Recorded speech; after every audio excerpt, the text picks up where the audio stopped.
Well, this has been a heavily requested topic for the past 6 months. I wonder why.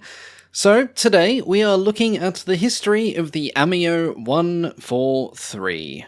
The Amiot 143 was an interesting aircraft operated by the French Air Force in the late interwar years, going into the Second World War.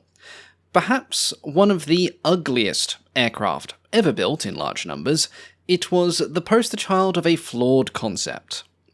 It would take so long to enter service that it was already several years obsolete by the time it began to equip the French Air Force, and the result was an embarrassing and sadly tragic service history. It was mostly operated as a bomber, but it had been designed with so many more different roles in mind. Did it achieve these design goals? Not really. Did it inspire confidence from its air crews? Was it a glorious example of the misguided and confused trajectory of French interwar bomber development? Oh, absolutely. And today we're going to take a brief look at its history. Today's video is also kindly sponsored by Wings of Heroes. Now, Wings of Heroes is a World War II themed aerial combat game that you can play on your mobile phone. You take to the skies in iconic World War II aircraft and engage in intense 5v5 combat missions. Choosing from a varied arsenal of aircraft, players can select, customize, and upgrade them by modifying armor, engines, and weaponry to suit their needs and playstyle. The game has different modes, like Domination, Annihilation, and Ace mode, to suit a wide range of playstyles. Some focus on capture points, some on team-based combat, and then others focus on the destruction of key objectives. But whether you're leading the charge in a fighter, or taking out key objectives in a bomber, strategy and coordination are your tickets to victory, so be sure to squad up with some friends. Now, I'm often skeptical about flight games on a mobile phone, but the controls were actually very intuitive, and you have a couple of options. You can control the plane by tilting and rotating your phone, or you can use your finger or thumb to control a virtual joystick, my personal preference, and please ignore the horrible Rex cam here. Or as a third option, you can use a trackpad system where you drag your finger across the screen to dictate the general direction. I was really pleasantly surprised by the controls, the user interface was dead easy to manage, and the whole gameplay experience was very smooth. The game is fast-paced, action-packed, and has good variety. Honestly, this is a really fun, pocket-portable combat flight game, and I would not recommend it if I didn't like it. Wings of Heroes receives regular updates, new planes are released monthly, and there are daily challenges, achievements, and rewards. And best of all, it is free to sign up. With that in mind, click on the link in the description below to download Wings of Heroes for free, and use the code REX to get a free, unique starter plane camouflage for new account holders. Once again, thank you to Wings of Heroes for sponsoring today's video, and now let's take a closer look at the unique and interesting history of the equally unique and interesting looking Amiot 143. Now, its origins could be traced back to the late 1920s. In 1928, the French government began an obsession with the idea of the so-called multi-seat combat plane, also known as the Battle Combat Reconnaissance Aircraft, or BCR for short. These were machines intended to fulfill a number of different roles, which on its own is fair enough. After all, multi-role aircraft are a very common thing today. But these were intended to fulfill a number of roles, with the added caveat that at all times they should be easily converted to the role of long-range strategic bombing. This led to the development of several majestic aircraft, which were expected to fulfill the roles of bombing, reconnaissance, and tactical support, but also that of a heavy fighter or a bomber interceptor. Yeah, look, if you try to tell me that the Patez 540 could perform the interceptor role with any level of success, I'm going to have you committed for insanity. Now, if you want to learn more about the doctrinal and political motivations for the development of these interesting machines, I recommend you check out our two-part video series on the development of French interwar bombers.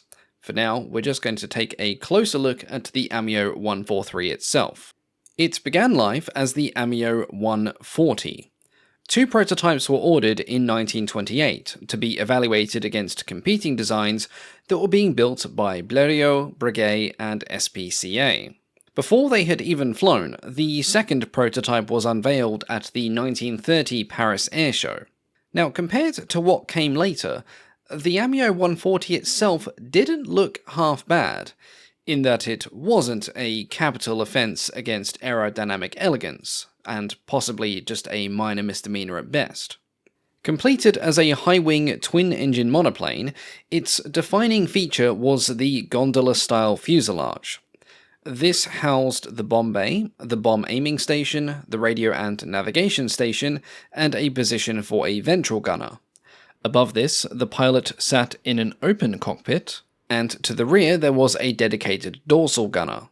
The aircraft had a crew of 4, a wingspan of 26.4 meters, and it had a planned maximum bomb load of 1,000 kilograms.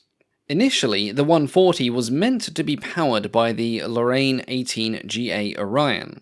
This was a big 39.6-litre W18 that produced approximately 690 horsepower. These would drive two-blade propellers produced by Ratia.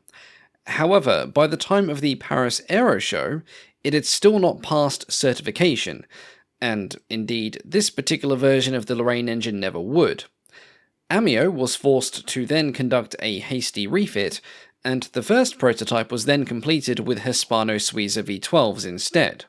It was in this configuration that the first prototype made its maiden flight on April 12, 1932. The first ascents did not go well, with the engines suffering horrible vibrations that threatened to destroy the reduction gearbox. This was found to be caused by the propellers themselves, and they were soon replaced by a variable pitch 3-blade units. Following confirmation that this change had indeed worked, a testing period began which ran from late May 1932 until October 1933, with minor changes being made to the wheels, the shock absorbers, and the brakes so that they worked, and it concluded with the traditional and hilariously French requirement of landing 200 times at the cobblestoned airstrip of East Airfield. During this time, the Amiot 140 had been evaluated against its competitors, the uninspiring Blériot 137, the uncontrollable SPCA 30, and the unlovable Breguet 410. The Amiot was considered the best of the bunch, and the French government placed an initial order for 40 aircraft in November of 1933. That is not to say that the French Air Force were completely happy with this design. They felt that the 140 focused too much on the bombing role, and that it wasn't as well-rounded as they would like. There was also complaints being made by the aircrew of the testing program.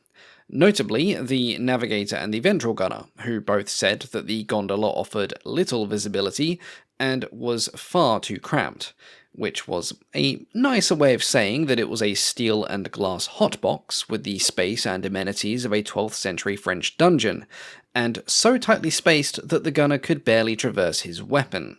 Amiot was already aware of these problems, and steps were being taken to modify the 140 into a design that better suited the Air Force's needs. The gondola under the fuselage was enlarged, allowing easier operation of the aircraft's guns and the increase in size of the observation windows, which turned the 143 into something that looked not unlike a weaponized greenhouse. Along with this, a dedicated radio operator was also added. As before, the bomb aimer also played that role, and that of the nose gunner, and was considered far too busy. This brought the total crew complement up to 5. Manually operated gun turrets were provided in the nose and dorsal positions, replacing the old open positions, and apparently the ammunition allowance was also increased, though some sources do conflict on this. Orders were placed for 2 prototypes, differing only in the engines that were installed, with the Amiot 142 having Hispano-Suiza 12Ys, and the Amiot 143 having the Gnome 14K radial. The 143 flew in August of 1934, and the 142 flew in January of 1935. With the Hispano-Suiza engine given priority installation in fighter aircraft, Only the radial engine Amiot 140 was then put into service. The existing order for 40 Amiot 140s was converted to the new 143, and the first aircraft rolled out of the production line in April 1935. On paper, the 143 was an upgrade to the Amiot 140, but in reality it was already outdated and unneeded by the time it entered service. The government had moved away from the idea of the multi-purpose combat aircraft, seeing the flawed designs that this had thus far produced, and was now looking for more specialist designs. On top of this, the Amiot 143's development had taken 7 years from the prototype 140 to the beginning of production, and this meant that it had fallen behind technologically. It certainly didn't look particularly advanced, or particularly pleasant for that matter. The old Amiot 140 had almost looked good, but instead of having a fairy tale transformation from a pumpkin into a crystal carriage, it was instead brutalized by the blunt end of a stale baguette. The 143 was a squat, cumbersome, and visually distressing example of French interwar engineering. Nothing about it seemed particularly innovative.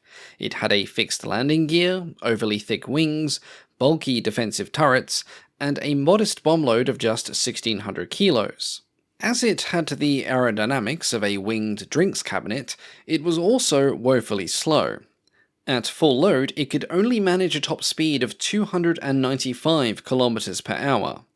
This compared poorly with other bombers currently being developed elsewhere. Within 12 months of the Amiot 143 entering service, the Soviet Union would begin fielding the sleek Tupolev SB, Germany would begin fielding the sleek Heinkel HE-111, and Britain wasn't far behind with designs like the sleek-ish Handley Page Hampton and the Vickers Wellington. Admittedly, and in full defense of the French aircraft industry, more aerodynamically refined and modern aircraft were in development for the French Air Force, but for reasons discussed in my video on French interwar bomber development, their entry into service would be delayed, and sometimes it would not happen at all. Thus, it was up to the Amiot 143 to fill the ranks of the French bombing fleet in the years that led up to the outbreak of the Second World War. It wouldn't be alone. It would also be joined by such designs as the Bloch MB210 and the Pertez 540, which, in my opinion, is one of the worst military aircraft ever made, and it will definitely get its own video/butchering in the future. Eventually, 138 Amiot 143s would be produced. There had also been orders placed for the Amiot 144, which was a modified version which aimed to improve performance with better streamlining. The front turret was removed, a retractable landing gear was installed, and the wing was trimmed down in chord and depth. Unfortunately, these changes were too little, too late, and the 144 prototype did not fly until 1936, and it wasn't until 1937 that it was formally evaluated against other competing designs. By this point, the emergence of powerful cannon-armed fighters rendered it instantly unsuitable for frontline service, and it was never ordered into production. Now, speaking of frontline service, in the lead-up to the Second World War, the Amiot 143 was operated by 5 wings of the 1st, 2nd, and 3rd bombardment groups. The first 143s were delivered to the 22nd Wing of the 3rd Group at the end of 1935, and by the end of 1936, at least 75 aircraft were in service. According to the 1937 French Air Force Expansion Plan 5, the Amiot 143, now considered an interim aircraft at best, should have been retired by the end of 1938. But by the outbreak of war in September 1939, it still formed a core part of the French bombing fleet. It's difficult to know precisely how many were in service by September of 1939, as sources do differ owing to the confused state of the Air Force's structure during this time, but it is known that approximately 87 were in operation during the Battle of France in 1940. 50 aircraft were based in metropolitan France, and 17 were stationed in French North Africa. In the early months of the war, the 143 had been used for reconnaissance missions, or in raids that saw the dropping of thousands of propaganda leaflets over Germany, the hallmark of the so-called phony war of late 1939, early 1940. But, following the German invasions of Belgium, Holland, and then France, their mission would change. Almost 12 years after it had first been conceived, the Amiot 143 was finally used for offensive bombing operations. It was, however, operated with some restriction. Suspending your crew in an exposed, unarmoured glass box in an era where cannon-armed fighters were becoming the norm didn't invite much confidence from the aircrews, or anyone for that matter. Because of this, the Amiot 143 was used almost exclusively at night, with a couple of notable and tragic exceptions. Usually, they were tasked with bombing German airfields or staging points, often in areas with minimal German air cover, and because of this, the type experienced relatively few losses. Over the course of 197 missions, the Amiots dropped approximately 153 tons of bombs in nighttime raids, and only suffered the loss of 4 aircraft to enemy fire. They did, however, suffer more losses, far more, to a vengeful machine Spirit, who was no doubt offended that these outdated and ugly machines had been thrust into a modern global conflict. No less than 53 Amiots were grounded at one point or another due to engine failure. Now, as it turned out, a common denominator was the African desert. Many Amiots had been rotated between service in France and in North Africa in 1938 and 1939, and poor maintenance had led to the usual outcome. Sand is coarse, it's rough, it's irritating, and it gets everywhere. And it really isn't meant to go inside engines, oil lubrication systems, and other things of that nature. This meant that the number of Amiots available for frontline use fluctuated a lot, and then dropped quite sharply. And by the time the Battle of France entered its more desperate phase, the remaining few were thrust into even more desperate daytime attacks. The most famous of these, or infamous I suppose, was a daylight raid on the German bridgeheads at Sedan on May the 14th. The French aircrews were more than aware that the Amiot 143 was outdated and would essentially be a sitting duck in broad daylight. Indeed, the attack was viewed by many as a suicide mission, and many of the aircrews handed their personal effects to their countrymen before taking off, so that they could be mailed to their next of kin. One of these men was Jean Delobie, and I apologize if I pronounced his name incorrectly. Now, Jean was in fact one of the commanders of the 2nd Bombardment Group. He'd already flown several dangerous missions in the previous days, and his own aircraft, Amiot 143 number 118, was too damaged to take part in the May 14 attack. But, knowing the danger of the mission, and knowing the German bridgeheads would be supported by heavy fighter and flak cover, he refused to stand by and let his subordinates go on without him. He flagged down another Amiot that was preparing to take off for the mission, Amiot number 56, and he ordered its rear gunner, the youngest member of its crew, to get out, and he took the young man's place. His actions ended up saving the young gunner's life, as, less than an hour later, the Amiot 143 was brought down by ground fire, and Delobie was one of the 2 crew members killed, with the other 3 being taken as prisoners of war. After the armistice with Germany, 52 Amiot 143s still survived, some in France and some in North Africa. The French-based units were reorganized into new bombing squadrons under the Vichy government, remaining in service until mid-1941, when they were finally replaced by the more modern Leo 451. In Africa, the type remained in service for longer, but mostly as a transport. After the Allied landings in North Africa in November of 1942, this unit would change sides, and it served in the logistical support role for the rest of the campaign. The last Amiot 143s to remain in service were a few that were captured by the Germans following the total occupation of France. Only 3 or 4 airworthy models remained at this point, and they lived out the rest of the war performing various basic duties, such as transport, liaison, and apparently spraying insecticides.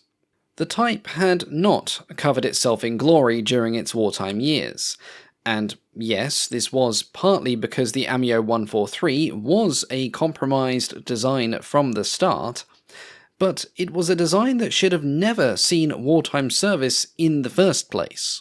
The Amiot 143, and the brave men who flew in it, was a victim of deeply flawed doctrinal thinking and internal conflict within the French Air Force, and this really wasn't helped by the chaotic mess that was also French interwar politics. If you want to learn more about how and why the Amiot 143 even became a thing, I recommend you check out the 2-part video series I did on French interwar bomber development. And I also recommend you check out the books that I'll be linking in the description below. Once again, thank you to Wings of Heroes for sponsoring today's video, and don't forget to click on the link below to sign up for free. As always, thank you all so much for watching, and a big thank you of course to the Patreon supporters. Things are afoot in the background. I'm working on some new stuff for the channel, and I'm doing a bit of travelling soon, including some museum trips. Now, most of these for the moment are local, but I have some international trips lined up for next year, money permitting. I should hopefully know whether or not I'm going to certain places by December, January-ish. A big thank you, of course, to our Wing Commander tier patrons, our highest tier members, and a warm welcome to Mustafa's Fleas, a brilliant username, of course, who is the newest member of this special group. Polls are now closed on plans for some future video formats, so thank you to all of the officer tier patron members for voting on that. These changes should be reflected in the channel starting next month. But that is all for now. Thank you all so much for watching and for your continued support, and I will catch you all next time. Goodbye.